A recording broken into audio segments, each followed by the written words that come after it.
For what purpose does the gentleman from New York seek recognition? Madam Speaker, pursuant to House Resolution 1464, I call of S 4524, the Speak Out Act, and ask for its immediate consideration in the House.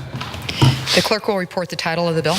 Senate 4524, an act to limit the judicial enforceability of pre-dispute, non-disclosure, and non-disparagement contract clauses relating to disputes involving sexual assault and sexual harassment.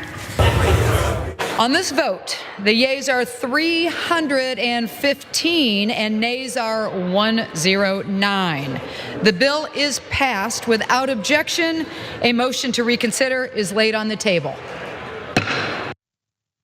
Big celebration, that exhilarating moment that probably most people don't watch or even understand what was happening there in Congress happened on Wednesday as the House voted on the Speak Out Act, as you saw there. And it ended with this victory for survivors of sexual assault and harassment within the workplace. This regards a non-disclosure agreements. We're getting into the details of that. But as you saw that vote count there, as it passed, the House expects to go to Biden's desk to be signed.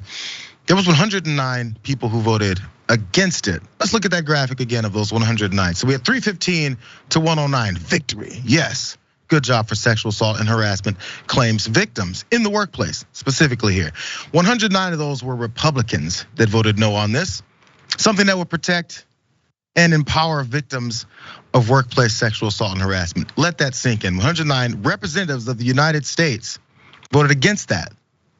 Let's look, no lie, with Brian Cohen, Tyler Cohen also tweeted out and listed all of their names. So you can sift through that if you'd like. There's all 109 of them. But also let's look at exactly what is it they're against, because they voted no. The House on Wednesday passed that, as they pointed out, and it prohibits employers from using pre-dispute, non-disclosure agreements, NDAs, as you guys know them, or non-disparagement clauses to silence survivors of workplace sexual assault and harassment. Those 109 Republicans voted against protecting the rights of employees to share their stories and pursue justice without fear of retribution for violating those NDAs signed prior to instances of sexual misconduct. Now, the 19th, this other publication, this is what they put in about this. 1 in 3 women report having faced sexual harassment in the workplace and often can't talk about it. I would say it's more than 1 in 3, but that's just my non-scientific approach. Continuing. More than 1/3 of the US workforce is bound by non-disclosure agreements, NDAs, that can silence victims of abuse and shield employers from accountability. And in addition to banning the use of NDAs between employers and current, former, and prospective workers in cases of sexual assault and harassment, the Speak Out Act invalidates existing NDAs in cases not already filed. Now in March, Biden did sign a related bill that bars companies from resolving claims of sexual assault and harassment through forced arbitration. As the New Republic observed, such resolution processes allow superiors to discreetly deal with cases away from public scrutiny, which would enable them to get away with abusing employees at will. So this is what 109 Republicans voted against. All of that, workplace protections from people who then, after the fact, before the fact, during the fact, are not allowed to say anything about this company that has allowed this, and maybe they can even sweep it under the rug. Who knows which kind of pushback they can get that no one will ever hear about. And you didn't hear about it because of non-disclosure agreements. As I've already told you guys, Adrienne Lawrence is on the program today, and she's the author of this book. Let's put up that graphic. Staying in the Game, the playbook for beating workplace sexual harassment. She wrote the damn book. So how much of a win is this for folks? And also how much of it is a loss for those 109 folks, by the way, I have it right here, that voted against it? Well, thank you so much for uplifting my book, Staying in the Game. And I can definitely tell you from writing the book on this, that there will be a lot of employers who are very disappointed with this outcome, because what they were hinging or betting on, so to speak, is the thought that they can hire you, have you sign this NDA in advance.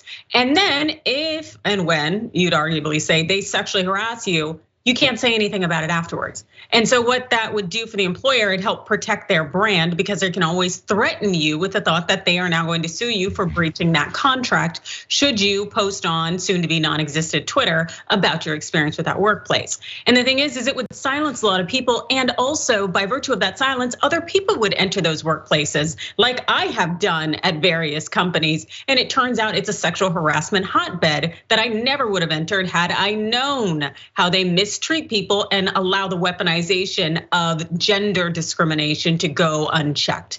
So knowing that this is out here is great. Of course, employers will find other ways in which to silence people, but still, at least they do not have this in their arsenal, and other people can find out more readily that their workplaces are unsafe. To what degree do you think people like these Congress folks that voted against this, because I always see it as some organization, company, corporation, lobby pushed to have them go this particular direction, but knowing they would lose this vote but still vote and have your name on record to be against something like this, I'm looking for the motivation. I'm always thinking there's money behind it, but I don't know which kind of sexual workplace harassment and abuse lobby there is out there. This is odd to me. Or those 109 folks conduct that themselves in their own businesses. I don't know. They're really good. Good question. I can't speak to their practices. Yeah. Tell you this is something, sexual harassment is endemic in the workplace for women, and it's a way to kick women out of the workplace. Because, for example, when I went to ESPN and I excelled as a legal analyst, yet behind the scenes experiencing rampant sexual harassment, gender discrimination, where they make you feel marginalized, they mistreat you, they tell you, oh, he's a nice guy, give him a chance. Experiencing all these things will usher you out of that workplace because you don't want to deal with that subjectification and subordination that pushes you into a place where you are not safe or comfortable. It is a way in which women are marginalized and our trajectory is marginalized, and it's also often used against marginalized people. So it's a way to maintain the status quo and systems of oppression in workplaces. That means that the people in power get to stay in power. And so that's where these Republicans are coming from and wanting to maintain the status quo. Let's make that last connection there, because parts of this book that Adrian wrote was talking about identifying those types of workplaces that could be a hotbed for sexual harassment and abuse, and also the types of people that are in those workplaces. So when you see them, you can identify it, maybe even steer clear, find different ways to go about your workday. Which, by the way, the fact that you even have to do that instead of your work, people are probably judging you on your quality of your work and your efficiency. You're still thinking about whether or not these folks who are telling you what to do might be part of the problem in getting your work done. These things don't get discussed that much. Check out the book. It's excellent. It lets you know ways to do these types of things when, I guess, folks in Congress don't want to actually have these folks put on blast. And I want to highlight something else you said, Adrian. Before people even come in, it's almost like a Yelp review. You don't get to see what the company's about from other folks that have experienced it because they've been told to shut the F up about anything that they've already experienced. But you know what, if you're going from one job, say you got fired, say you just even left, resigned, and you go into the job, your record follows you. Right, yeah. How come your record doesn't follow them? Yep, exactly. And you get these people jumping from place to place, and people don't realize either they're harass holes or the workplace is a sexual harassment hotbed. And again, it's something that allows people to protect themselves because not everybody wants to work in that kind of environment and not everybody can thrive in that kind of environment. And so to be able to have the wherewithal to know, I'm not gonna go there, that can go the distance. And it also can cause public pressure so that companies can actually clean up their workplaces, since we've known for decades that sexual harassment is 100% preventable.